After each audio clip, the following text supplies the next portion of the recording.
बैठकीमध्ये इतर अनेक विषयांबरोबर महत्वाचा विषय आज उपस्थित झाला की राज्यामध्ये ज्या पद्धतीनं बिबटे शहरी भागामध्ये यायला लागले, प्रामुख्यानं माझ्याच मतदारसंघामध्ये ठाणे महापालिका हद्दीमध्ये सुद्धा शहरी भागात तो आलेला, ज्या ठिकाणी सोसायट्या वगैरे आहेत आणि त्याचबरोबर मीरा भाईंदर महापालिका हद्दीमध्ये सुद्धा संजय गांधी नॅशनल पार्कपासून जवळ 5 ते 6 किलोमीटरवर अंतरावर बिबट्या आल्यामुळे नागरिकांमध्ये आता भयाचं वातावरण आहे. कधीही कुठे बिबटे हे यायला लागले आणि नागरिकांवर हल्ले करायला लागले.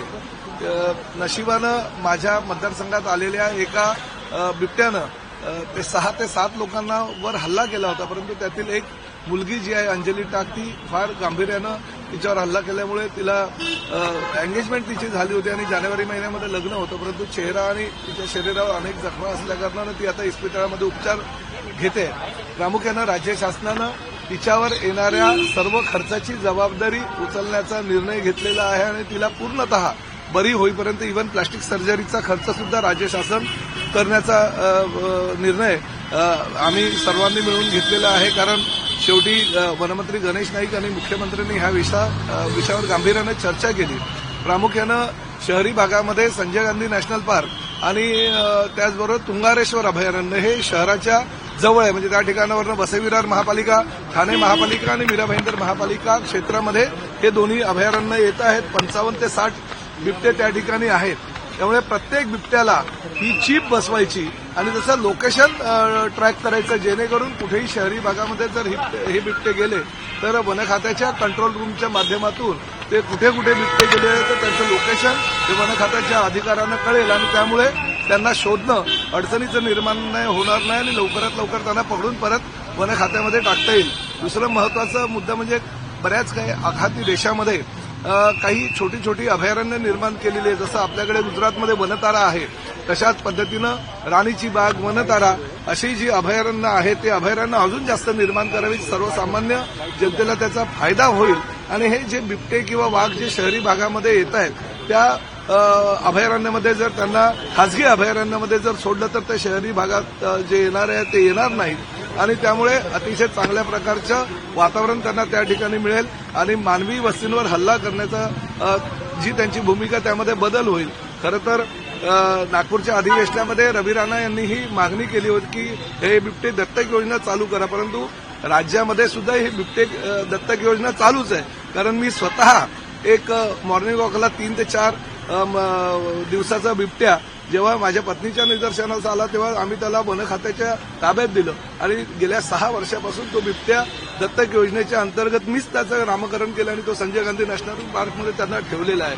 त्यामुळे अशा पद्धतीनं दत्तक योजना जर राज्य शासनाच्या माध्यमातून चालू झाली तर निश्चितपणे मानवी वस्त्यांवर हल्ल्यांचे प्रमाण बंद होईल आणि बिबट्यांना सुद्धा एक चांगल्या प्रकारचं अभयारण्याच्या माध्यमातून एक वेगळ्या प्रकारचं स्थान आपल्याला देता येईल. अशी चर्चा आजच्या बैठकीमध्ये आम्ही मंत्री गणेश नाईक, मी आणि बाकी आमच्या मंत्री महोदयाने केलेली. त्यामुळे निश्चितपणे लवकरात लवकर राज्य शासन त्यावर तोडगा काढेल, परंतु बिबट्यांना चीप बसवायचं त्यांच्या लोकेशनसाठी हा निर्णय मात्र घेतला गेलेला आहे. सर, ज्या पद्धतीने उमेदवारी अर्ज जे आहे ते महापालिकांचे जाहीर भरले गेलेले आहेत, परंतु कार्यकर्त्यांचा आक्रोश जो आहे तो सगळ्याच पक्षात पाहायला मिळतोय. कार्यकर्त्यांना तिकीट काय असतं की उमेदवारी प्रत्येक ठिकाणी महापालिका क्षेत्रामध्ये 4च लोकांना आपण देत असतो.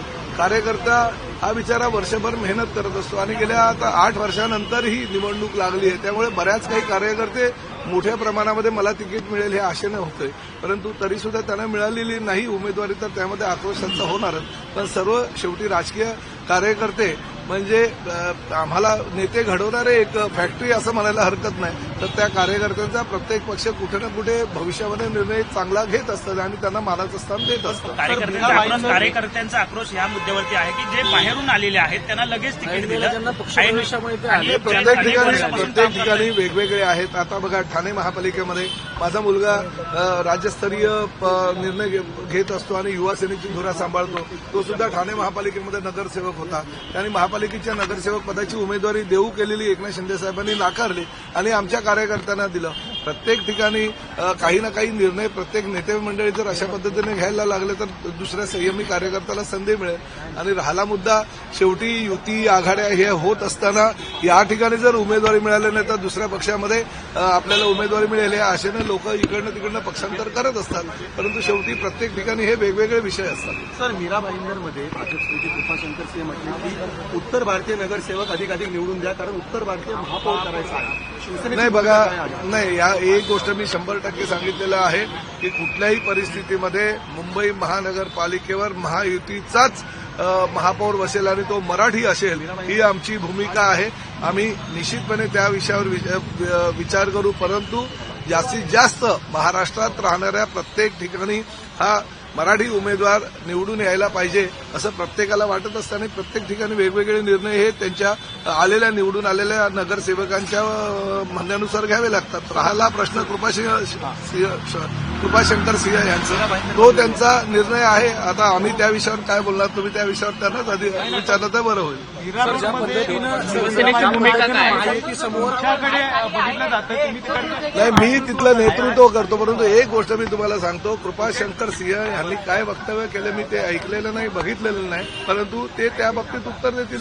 ज्या पद्धतीनं महायुतीसमोर बंडखोरांचं आव्हान आहे, तसंच ठाकरे बंधूंसमोर सुद्धा 8 ते 10 प्रत्येक ठिकाणी ही बंडखोरी झालेलीच आहे आणि प्रत्येक पक्षामध्ये बंडखोरी झालेली आहे.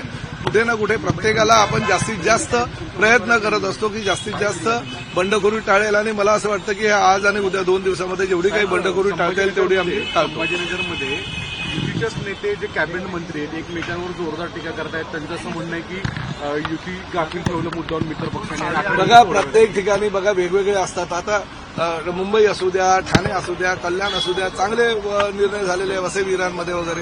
पण काही ठिकाणी फसवणूक झालेली आहे. आता मीरा भाईंदरमध्ये आमची सुद्धा फसवणूक झालेली आहे. संजय शिरसाटांची तिकडे फसवणूक झालेली आहे. योग्य नव्हे.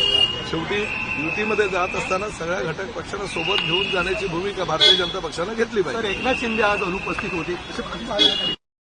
अरे मगर मुझे कैबिनेट को लेकर रामदास आठवले क्या कहना चाहेंगे? नहीं देखिए, और आठवले साहब की भूमिका उनकी है. आप उनको ही पूछेंगे तो अच्छा होगा, क्योंकि वो भारतीय जनता पार्टी के साथ पिछले कई सालों से वो है. और मुझे लगता है कि कहीं ना कहीं उनका विचार किया जाएगा और उनको सम्मानपूर्वक उनके लोगों को कहीं ना कहीं स्थान देते हुए वापस एक बार वो महायुति में आएंगे, ऐसे मुझे लगता है. यूपीडी नेता संजय राउत ने कहा है कि शिवसेना जो है सीटों के लिए बीजेपी से भीख मांगती है. हम तो क्या वो मनसे के पास भीख मांग रहे हैं.